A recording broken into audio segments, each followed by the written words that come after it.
Hello friends, आज हम समस्या समाधान विधि यानी प्रॉब्लम सॉल्विंग मेथड जानेंगे। यह विधि अन्य विधियों की अपेक्षा गणित शिक्षण में ज़्यादा महत्वपूर्ण है, क्योंकि इसमें समस्या का चयन विद्यार्थी स्वयं करके उसे अपने तर्क व विचारों के आधार पर हल करके नवीन ज्ञान को खोजता है। यानी इस विधि का प्रयोग गणित शिक्षण या विज्ञान शिक्षण इन सभी में ज़्यादा किया जाता है। इसका एक अन्य कारण यह भी है कि इसे केवल कक्षा या प्रयोगशाला में ही प्रयोग नहीं किया जा सकता। इस विधि का प्रयोग प्रयोजनवाद के फलस्वरूप हुआ है, यानी प्रयोजनवाद के बाद ही इसका प्रयोग हुआ है। यह थोड़ी अन्वेषण विधि की तरह है, यानी ह्यूरिस्टिक विधि जो थी खोज विधि उसी की तरह है।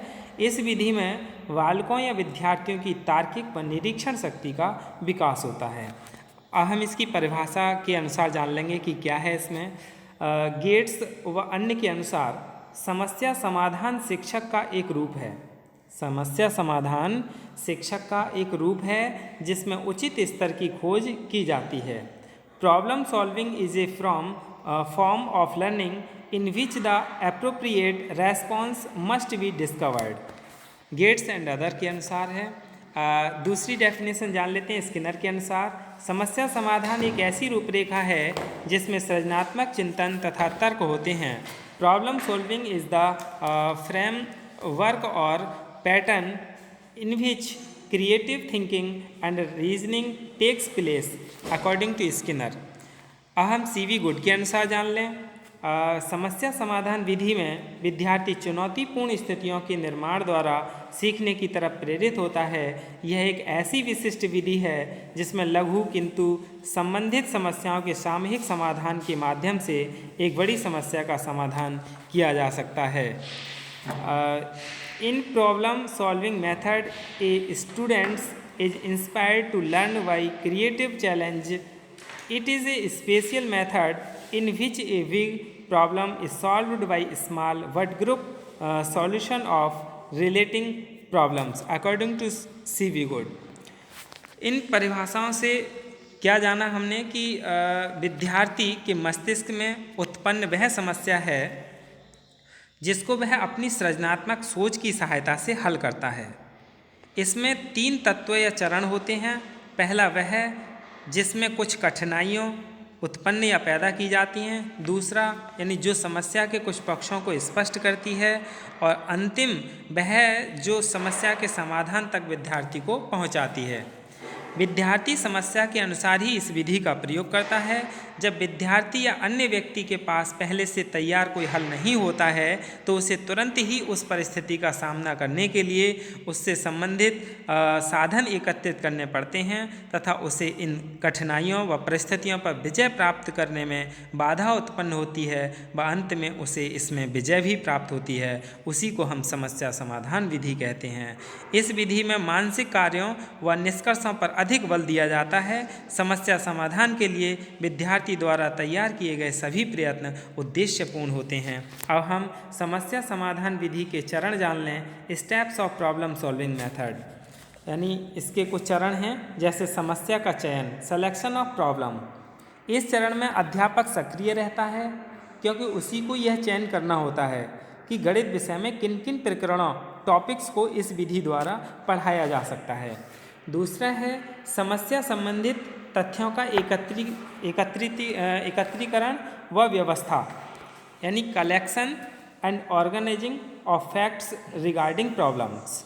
इसमें जो भी समस्या होती है उससे संबंधित तथ्यों को इकट्ठा किया जाता है व उनको एक क्रम में लगाया जाता है जिससे समस्या समाधान में सहायता मिलती है। तीसरा है समस्या के महत्व को स्पष्ट करना, classifying the important of the problems.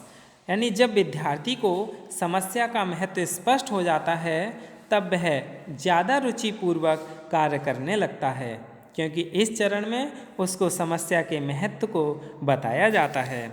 और चौथी क्या है इसका चरण, तथ्यों की जांच व संभावित हलों का निर्णय, evaluation of facts and decision about possible solution.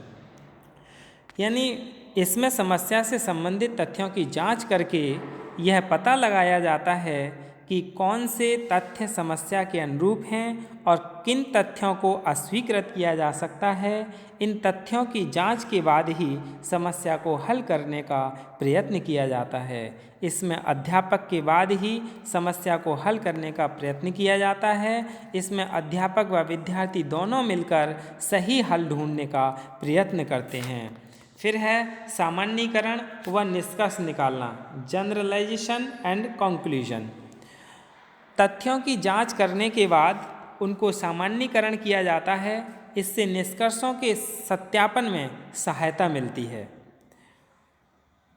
फिर है निष्कर्षों का मूल्यांकन व समस्या का लेखा जोखा बनाना, evaluation of result and preparing records of the problems. अंत में समस्या का लेखा जोखा निकाला जाता है और समस्या के समाधान के लिए जिस निष्कर्ष पर विद्यार्थी व अध्यापक पहुँचते हैं उनका मूल्यांकन भी किया जाता है और समस्या का समाधान हो जाता है। इसके बाद हम समस्या समाधान विधि के लाभ जान लें कि समस्या समाधान विधि के क्या लाभ हैं। Merits of problem solving method. इस विधि में बालक या विद्यार्थी स्वयं रुचि लेते हैं और उसको हल करने के लिए निरंतर प्रयासरत रहते हैं, जो कार्य करने की क्षमता को बढ़ाती है। और क्या लाभ हैं? यानी इस विधि के प्रयोग से, यानी समस्या समाधान विधि के प्रयोग से बालक जीवन में आने वाली समस्याओं को सुलझाने के लिए निरंतर तैयार रहता है। यानी जो भी उसके जीवन में समस्या आती है उसको सुलझाने के लिए क्या है, हमेशा तैयार रहता है। यह विधि यानी प्रॉब्लम सॉल्विंग मेथड विधि जो है ये करके सीखने, लर्निंग बाय डूइंग पर आधारित है। यानी करके सीखने पर समस्या समाधान विधि आधारित है। इस विधि द्वारा प्राप्त ज्ञान ज़्यादा समय तक मस्तिष्क में बना रहता है, क्योंकि वह खुद करके सीखता है, इसलिए वह ज़्यादा समय तक मस्तिष्क में स्थायी रहता है। इस विधि के द्वारा विद्यार्थी तथ्यों यानी फैक्टर्स को एकत्रित करना सीख जाते हैं तथा इन तथ्यों को एक व्यवस्थित क्रम में भी लगा लेते हैं, जो कि शोध कार्यों के लिए अति महत्वपूर्ण है। यानी इस विधि में विद्यार्थी क्या करते हैं, जो भी फैक्ट्स होते हैं उनके लिए एक इकट्ठा कर लेते हैं और उन्हें व्यवस्थित क्रम में भी लगा लेते हैं, जो कि जो रिसर्च वर्क है, शोध कार्य है, उसमें क्या सबसे ज़्यादा महत्वपूर्ण होते हैं। समस्या समाधान विधि में अध्यापक व विद्यार्थी आपस में मिलजुल कर कार्य करते हैं, जिससे इनमें सुधार संबंध बनते हैं, यानी सुधारात्मक संबंध बनते हैं। एक दूसरे की समस्या को सुलझाया जाता है तो इसमें सुधारात्मक संबंध बनते हैं। इस विधि के द्वारा विद्यार्थियों में सामूहिक रूप से कार्य करने की भावना उत्पन्न होती है। यानी जब समस्या समाधान विधि में एक या दो या तीन व्यक्ति जब मिलकर के किसी भी समस्या को सुलझाते हैं तो सामूहिक रूप से कार्य करने की उनके अंदर भावना उत्पन्न हो जाती है। समस्या समाधान विधि यानी इसमें कार्य करते समय विद्यार्थी एक वैज्ञानिक की भांति प्रयोग करते हैं, जिससे उनको आपस में तर्क करने व कार्य करने की प्रेरणा मिलती है। यानी इसमें छात्र क्या है, वैज्ञानिक दृष्टिकोण की तरह कार्य करते हैं और आपस में तर्क करने या कार्य करने की भी उन्हें प्रेरणा मिलती है। अब हम समस्या समाधान विधि के दोष जान लें कि समस्या समाधान विधि के क्या दोष हैं। Demerits of problem solving method. इस विधि में बालक को अधिक विचार, तर्क व कार्य करना पड़ता है, इसलिए समय व शक्ति का अपव्यय होता है। यानी इस विधि में, समस्या समाधान विधि में बालक को अधिक विचार, तर्क व कार्य करना पड़ता है, इसलिए समय व शक्ति का अपव्यय होता है। इसके बाद इस विधि में यानी इससे संबंधित समस्या का चुनाव करना कठिन कार्य है। गणित शिक्षण में इस विधि का प्रयोग करने के लिए कुशल, योग्य व अनुभवी शिक्षकों की ज़रूरत होती है, जो समस्या के चुनाव में सहायता कर सकें। यानी इस गणित शिक्षण में समस्या समाधान विधि का प्रयोग वही अच्छे ढंग से कर सकता है जो कुशल हो, योग्य हो व अनुभवी शिक्षक हो, यानी वही इस विधि का प्रयोग सही ढंग से कर सकता है, जो समस्या के चुनाव में सहायता कर सकें, लेकिन ऐसे अध्यापकों या शिक्षकों का अभाव है। समस्या से संबंधित पुस्तकों व संदर्भ ग्रंथों का अभाव होने के कारण समस्या समाधान में कठिनाई उत्पन्न होती है। यह विधि छोटी कक्षाओं के लिए उपयोगी नहीं है, क्योंकि छोटे विद्यार्थी किसी भी समस्या को हल करने के लिए उनके पास इतनी बौद्धिक क्षमता नहीं होती है। इसलिए यह समस्या समाधान विधि बड़ी कक्षाओं के लिए ही अधिक उपयोगी है।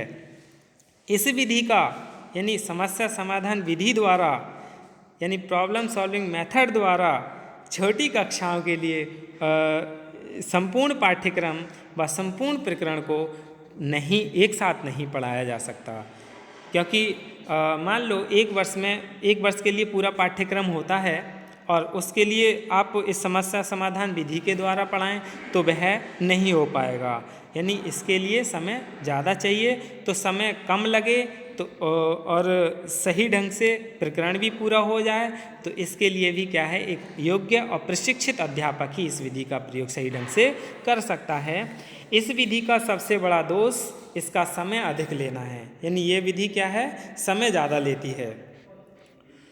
समस्या समाधान विधि को कक्षा में अधिक प्रयोग करने से, समस्या समाधान विधि का कक्षा में ज़्यादा प्रयोग करने से संपूर्ण शैक्षणिक वातावरण में नीरसता आ जाती है। यानी फिर छात्र क्या है, नीरस होने लगते हैं जब एक ही विधि का ज़्यादा प्रयोग किया जाए।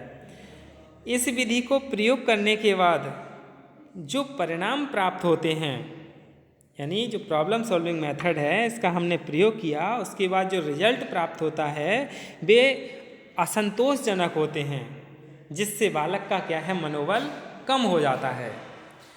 समस्या समाधान विधि से कार्य करने में कक्षा में अनुशासित वातावरण नहीं बनता है, यानी इसमें सभी विद्यार्थी एक दूसरे से समस्या का सॉल्व करते रहते हैं, अध्यापक से पूछते हैं, तब किसी समस्या का समाधान करते हैं, तो इसमें अनुशासित वातावरण नहीं बनता है। यही क्या समस्या समाधान विधि है। धन्यवाद।